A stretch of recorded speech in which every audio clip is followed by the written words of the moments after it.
কিন্তু খাল কেটে কুমির আসেনি, খাল কেটে এসেছে ধান, খাল কেটে এসেছে মানুষের উদর পূর্তি করা, মানুষের পেট ভরা খাবার।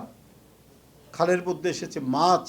আপনারা দেখেছেন যে তার বাবা খাল কেটে খাদ্য উৎপাদন দ্বিগুণ করেছে এবং দেশকে দুর্ভিক্ষের করাল গ্রাস থেকে মুক্ত করে বরং যে উৎপাদিত খাদ্যের যে বাড়তি অংশ তিনি বিদেশে রপ্তানি করেছেন। এই গৌরব তো জিয়াউর রহমানের।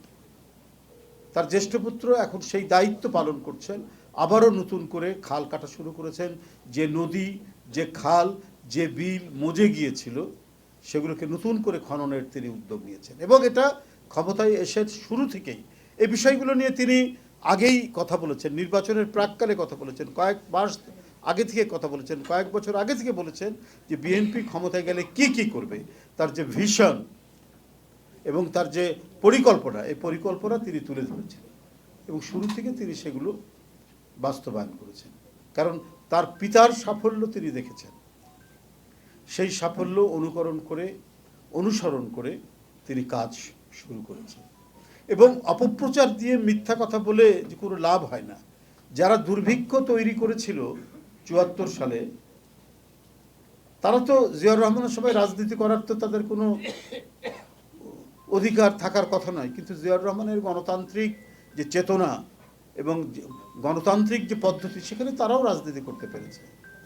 তারা যখন খাল খনন যখন তিনি শুরু করলেন দেশব্যাপী, ছাত্রদেরকে দিয়ে, যুবকদেরকে দিয়ে, শ্রমিকদেরকে দিয়ে, দলের নেতাকর্মীদেরকে নিয়ে সবাইকে উদ্বুদ্ধ করে ১৬০০ মাইল খাল তিনি খনন করলেন।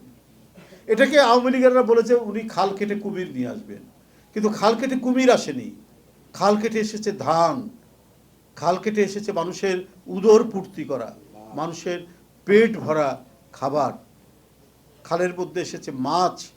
শুকনো মৌসুমে ওই খালের পানি সেটাকে কি বলে যে জমিতে সেচ দিয়ে খাদ্য উৎপাদন বৃদ্ধি করেছে।